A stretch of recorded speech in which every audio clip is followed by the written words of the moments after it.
us out. I thought we were going to get arrested, and we never did really get to see how the children were doing. But listen, those are going to be our children. They're going to come into our country. We need to make sure they're healthy, make sure they're immunized. And I would like the opportunity to, as a school nurse, to be able to somehow be a part of that. I think that's about all I had on my list. I hope, school nurses are going to stand ready to help in this, with this vaccine distribution. School nursing it has a public health foundation. We've been through smallpox and polio and measles, and actually it was a school nurse that discovered H1N1 in the schools. So we're ready to help. If we could just have some more boots on the ground, we'll do whatever we can do to help you. Well, thank you all. Let me say a few things, and I want to ask you each specific questions, if I may. And Dr. Nunez-Smith up at Yale knows a great deal about the science, and I could see the look on her face as each of you were talking. It struck her as well. Look, number one, and I am optimistic, but we should be further along. One of the problems that we're having now is the failure of the administration to recognize. The law says that the General Services Administration has a person who recognizes who the winner is, and then they have to have access to all the data and information that the government possesses to be prepared. And it doesn't require there to be an absolute winner. It says the apparent winner, the apparent winner. And we've been unable to get access to the kinds of things we need to know about the depth of the stockpiles. We know there's not much at all.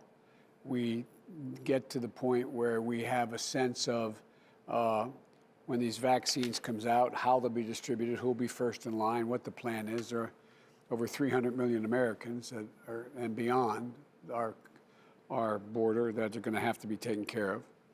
And there's a whole lot of things that are we just don't have available to us, which unless it's made available soon, we're going to be behind by weeks or months being able to put together the whole initiative relating to the biggest promise we have, with two drug companies coming along and finding 95% effectiveness, efficiency in the vaccines, which is an enormous promise. So I just want to tell you that that's the only slowdown right now that we have. We put together, I think, a first-rate team that you would all be proud of. We're all ready to go and doing an awful lot of work right now. But here's the thing that I want to mention. There's already a circumstance where nationwide, because of the requirement of school districts, county offices, mayors, governors having to balance their budgets, they've already had to lay off 666,000 teachers. 666,000 teachers have been laid off already since March. And I'm worried, Tony, that I know in Noblesville you have a force of about 135 firefighters. And the question is going to be, when do we have to start laying off, because the counties and the cities don't have the money. They can't deficit spend. They have to spend based on balancing their budget. When the first responders and the fire service will be laid off, including all those folks like you who run those emergency ambulances and get people to where they have to get quickly. And so the point I want to make to you is that I was the guy who ran the Recovery Act when we inherited the Great Recession, when we got elected back in 2009. And I was asked to figure out how to distribute to keep us from going into a depression. $800 billion in 18 months. And I was in constant contact with all the local officials, governors, city, county, all folks, including the various unions you all belong to and the skills that you all possess. And we were able to put, I was able to spend $140 billion on state and local governments to keep you all employed. They didn't get fired, to make sure the fire service maintained its end strength, because the community badly needs to make sure that the nurses, doctors, et cetera, mental health clinics, all were able to stay open, that law enforcement was able to still function, et cetera. And the Congress has already passed that money. It's sitting there. It's available right now. But we're unwilling, some of our friends on the Senate side are unwilling to spend the money. When we talk about states going bankrupt and having to lay off thousands upon thousands of people, one of the leaders on the other side said, well, let the states go bankrupt. Just let them go bankrupt. It's not a responsible position. And I'm hoping that the reason why my friends on the other side have not stepped up to do something is because of their fear of retribution from the president. And hopefully when he's gone, they'll be more willing to do what they know should be done, has to be done, in order to save the communities they live in. And so let me begin by asking you all, and I'd like each of you to give me a brief answer. Tony, how much do you worry about, as a president of the firefighters, do you worry about the mental health, the need for your employee, your firefighters? And I know it's not something people are comfortable talking about, but mental health is the same as physical health. There is should be no distinction whatsoever, none whatsoever. And just like an awful lot of my son's compatriots who fought with him in Iraq for a year, coming home with PTSD and needing help, but they're trained not to ask for anything. We've got to get by this.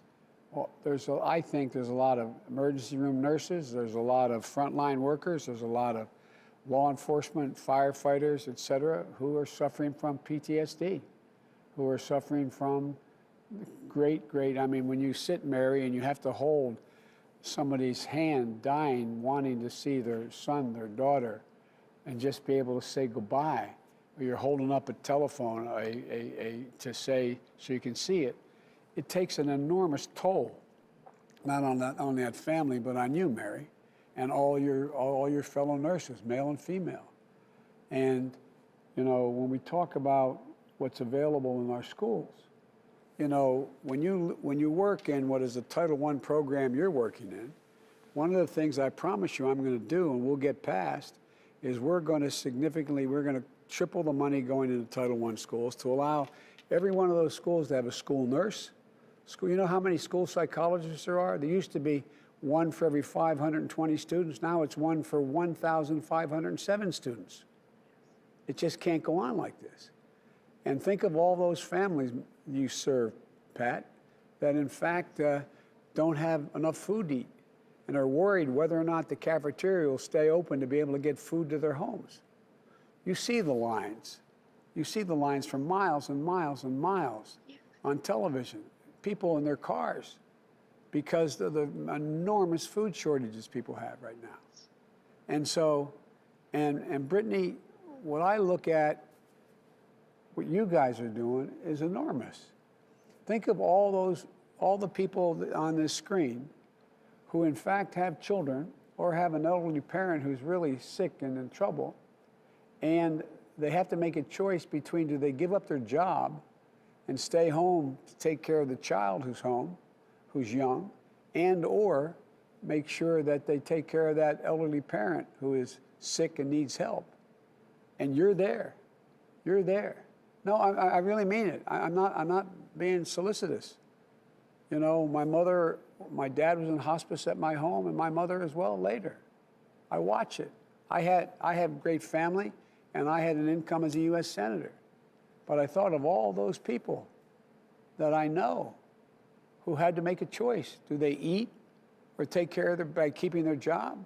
Or do they take care of their child or take care of their elderly parent?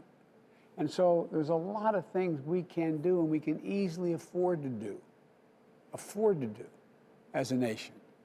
But let me ask a couple specific questions.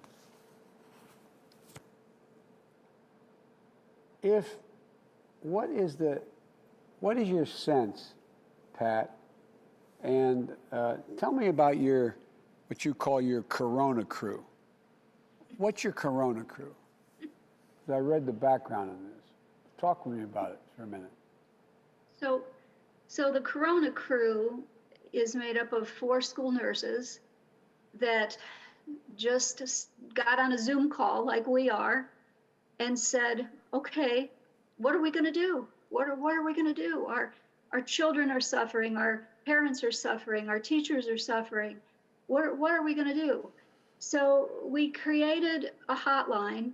It's 838-WELL, and anyone in the community can call and talk to us. And we direct them if they're sick, or sometimes they just want empathy. They just want someone to listen to what they're going through. And we're, of course, now with the increase in the virus, we need to put more nurses on it, and we are. But from that, we've been able to collect data, and we share it with the health department, and we have a plan to figure out what direction we have to go with this virus. We are taking a lot of calls from children. I had a call the other day. The child said, I have a fever. My mother said, take some Tylenol. I have to go to work. Most of our parents, I would say all of our parents, are essential workers. So the children are home and they're trying to do remote learning, and some of them are sick. And so we called this child's mother, and we were able to get her tested, and she was positive.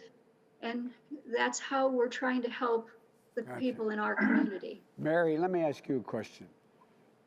Mary, you talked about the hospitals administrators not stepping up. Can you tell me a little more about that from your perspective?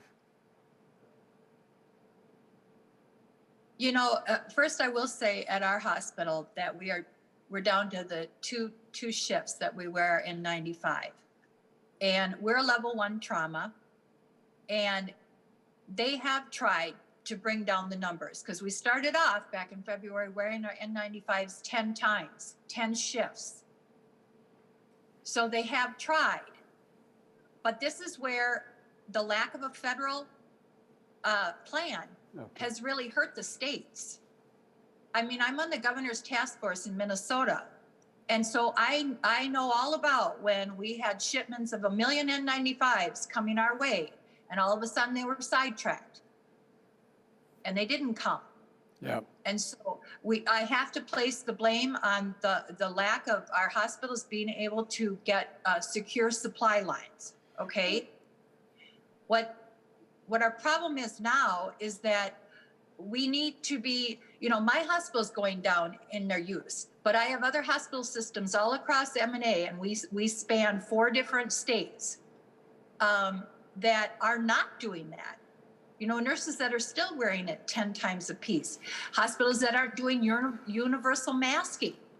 Every person in a hospital should be wearing some kind of personal protective equipment. I mean, everybody, the housekeepers, the food service, everybody. From the moment you get out of your car, you should be wearing personal protective equipment. That's not happening.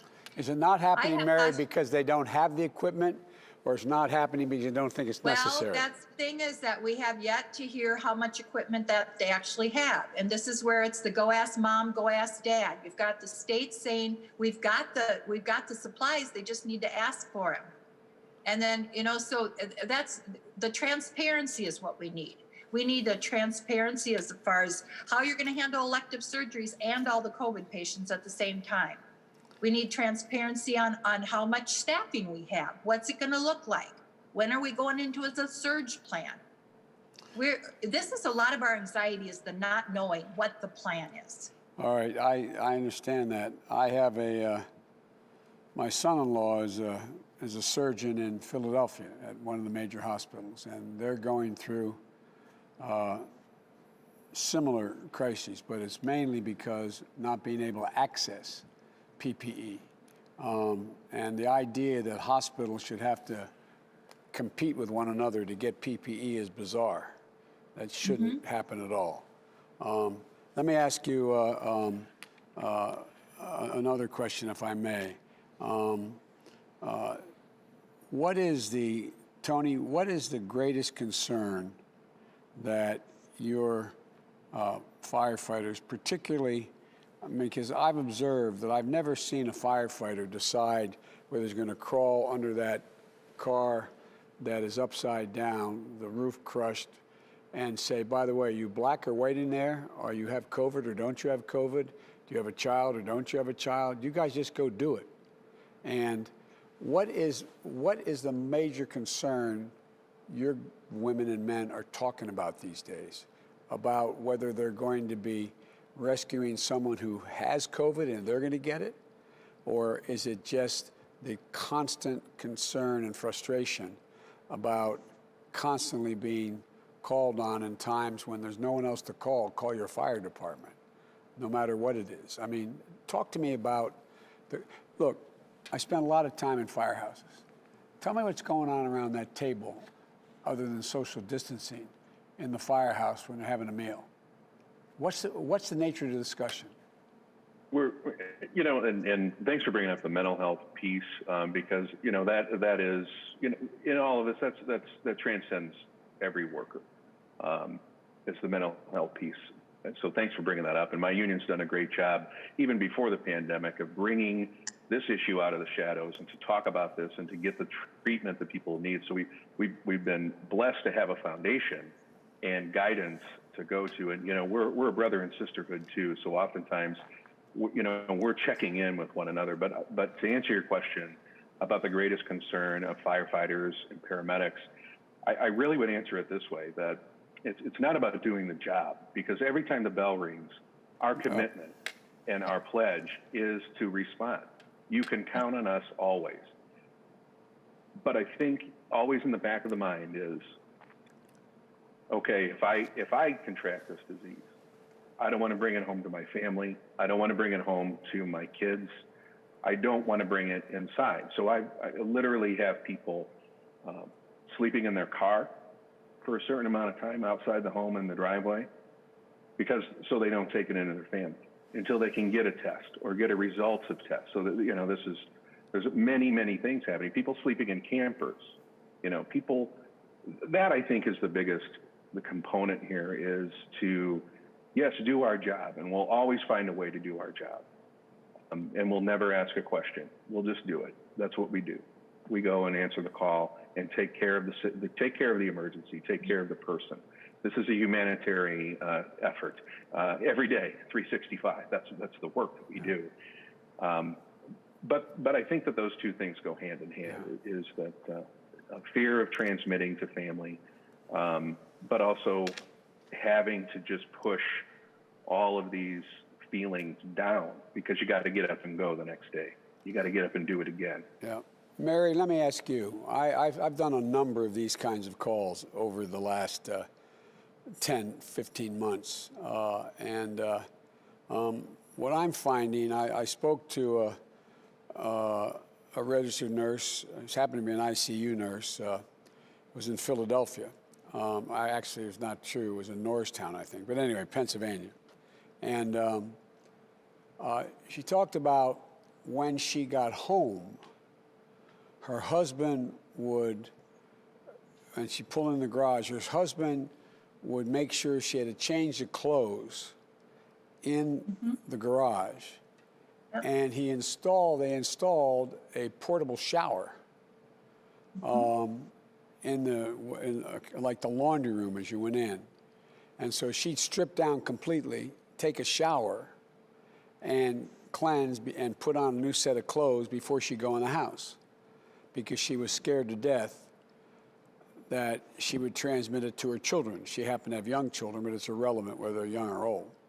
Right. And is that something your nurses talk about, or do they do? I mean, talk to me about when they leave a shift and they're dealing with a COVID patient.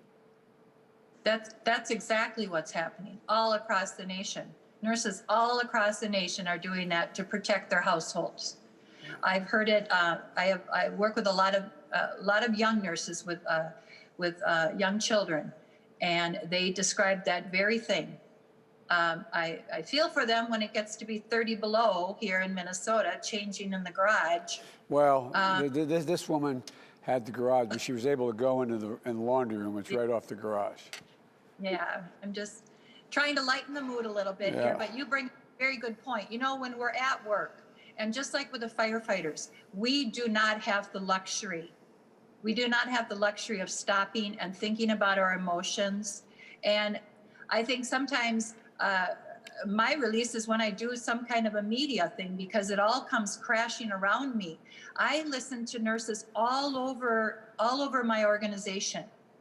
Text me, call me, Facebook me, their concerns. And it's, you're like you said, you're on 24/7, 365 days a year, and you don't get the luxury to stop and think about your emotions at all. Well, one of the things I think is, I'm sorry, go ahead, Pat. President-elect, I wanted to chime in on what Mary was saying, and we had a little bit of a conversation before you came on, and she shared with me, and I heard this on my AFT call this past week, that nurses are having a positive COVID test, and they are being made to come to work positive COVID, and they can't take off because they won't be paid. And even some with symptoms are being told they must show up on the job. And that is just very troubling to me. No, it is very troubling, and it should have been anticipated, because we're in a situation where we lost 100 and how many died last week? I mean, we're up to 250,000 dead. And we have hundreds of thousands of people on a weekly basis now, 1,000 people a day dying, and now it's up beyond that. And so there's just such an overwhelming shortage. And look, one of the things, I'm keeping you all awfully long here, and I'm going to end this, but look, one of the things that I have concluded in the team that we put together, I've been for the last 7 months, 3 times a week, getting an hour-and-a-half brief from some of the leading docs in the country on a regular basis about the state of play that day, that week, exactly who's sick, where, how, why, et cetera. And one of the things that we should be investing our money in is finding out how to get and quick turnaround testing available. And you notice that is running short. And so the idea you can get a test and find out in 4 days doesn't help you a whole hell of a lot in terms of being able to do much of anything. Yeah. And so that's one of the things that we're going to be working on as well. But look, what I'd like to do is I'd like to make sure that we can figure out how to stay in contact with you all. And there's a group that of all the folks I've spoken to, we do that with. And to let you know what we're doing, what we plan on doing. Now, I have no budget. I can't do any of this until I'm sworn in, or I can convince the president now to do things that should be being done already. I mean, there's hardly been a meeting that's taken place in the White House about any of this. And, but I'm convinced that we can get it done. And the question is whether we wait till another, the estimates are, as Dr. Nunes-Smith can tell you, and the group we put together, the estimates are we're going to have another, as many as another 200,000 dead maybe exceed 400,000 people by the time we get sworn in. And this has reached a proportion that is way, way, way, way out of whack. You look at those curves I look at every day in the brief I get, it is skyrocketing. It is skyrocketing with no real end in sight now in 44 states. So this isn't something that is, and one of the things that I'm going to be doing, matter of fact, I'm not even going to wait till we're sworn in. There's enough Republican and Democratic governors who have now come around. The Democratic governors, I'm not being partisan, with the exception of a few Republicans like the governor of Ohio, who's been straightforward and about wearing masks and the like. Now you have the governor of North Dakota, you have others figuring out that this is real, we've got to do something. And it's not a political statement. It's not about, you know, whether you're a tough guy or not a tough guy, whether you're, it's about patriotism. If you really care about your country, what you want to do is keep your neighbors and your family safe. That's what you do. And you wear a mask, and you socially distance, and you wash your hands regularly, and you and you access, when available, the ability to get testing. But so I don't mean to in any way suggest there's not a lot more we could talk about. But I want to thank you for sharing your stories with me and everything you're doing to keep your community safe. You really are. It's not hyperbole. You're heroes. You're struggling to get your personal protective equipment you need to do your job, protect yourself, protect your families. And you're focused on your students, your patients, while your own kids are struggling with remote learning, by the way. You know, if we don't figure out how to get these kids back to school, we're going to find that the entire generation is going to lose a year and a half in terms of their learning ability. They're going to be behind the curve. This is a building block problem here. And we're worried about your parents and your students, and as I said, the mental health, in addition to the burdens that you and your families are taking on. And all those folks, by the way, are being quarantined at home. There's a significant rise in spousal abuse. There's a significant rise in suicides. There's a significant rise. I mean, it's all real. And what I'm hoping is we don't have to have any more suffering to convince the public at large that this requires some very significant action. So one of the things I'm going to be doing is thanking the governors who've already moved, but calling on all the leaders in the states to have mandatory masking, testing, tracing, social distancing. I mean, for example, the docs that have been advising me all along are telling me, and it's going to cause problems in my family. Thanksgiving's coming up. Well, they said, Joe, maximum 10 people in your home, maximum, Joe. I got a big family you probably heard a lot about. We do everything together. Well, you know, we're just not going to, there are going to be 3 of us because you can't mix the families that have been away, that have been quarantined. I mean, not away, in other words, live a different place. And so all these difficult decisions people are going to be making, we got to give them hope. We got to give them hope. And I believe there is reason for optimism. Granted, it could come quicker if we'd move quicker, but there is hope on the way. Not because of me. I'm not like, you know, hope's on the way. But there's a realization that's coming upon everyone. And I promise you, I will be using the Defense Authorization Act. I will be using the bully pulpit. The words of a president matter, whether they're good, smart, bad, or good. I mean, you know, a president can make a market climb or cause it to fall, can send people to war, can bring peace. The words of a president matter. And I promise you, I'm going to be echoing to the public as President of the United States and as the putative President of the United States, all that you've been talking to me about. All you've been talking to me about. And it does matter. It does matter if, in fact, you and the organizations you belong to, let your local officials know. Contact them. Write them. Let them know, Republicans and Democrats, that what you want to see done. It will, I believe, change. We're all making you're all making extraordinary sacrifices, and you're bearing a significant amount of the stress, and that is worsened by, I think, the mismanagement of this virus thus far. And I want you to know first and foremost how grateful, and I mean this from the bottom of my heart, how grateful I personally am, and my family is to all of you. All of you. You've done so damn much. And I want to thank you, and as president, and I'm going to fight as hard as I can, as hard as you're fighting for your communities. And we're going to make sure that you get the personal protective equipment you need. We're going to make sure you have paid sick leave. We're going to make sure that you can care for your families. I mean this sincerely. We're going to make sure we not just praise you, but we actually pay you. And we're going to protect your right to collective bargaining and form a union, and we're going to lead a robust and aggressive effort to control the virus.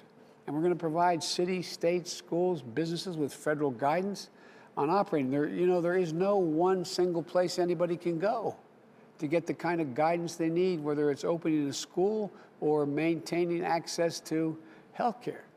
And we're going to work like the devil with state and local leaders on mask mandates, as I said, Democrat, Republican, and together we're going to honor the work you're doing and aggressively control this crisis.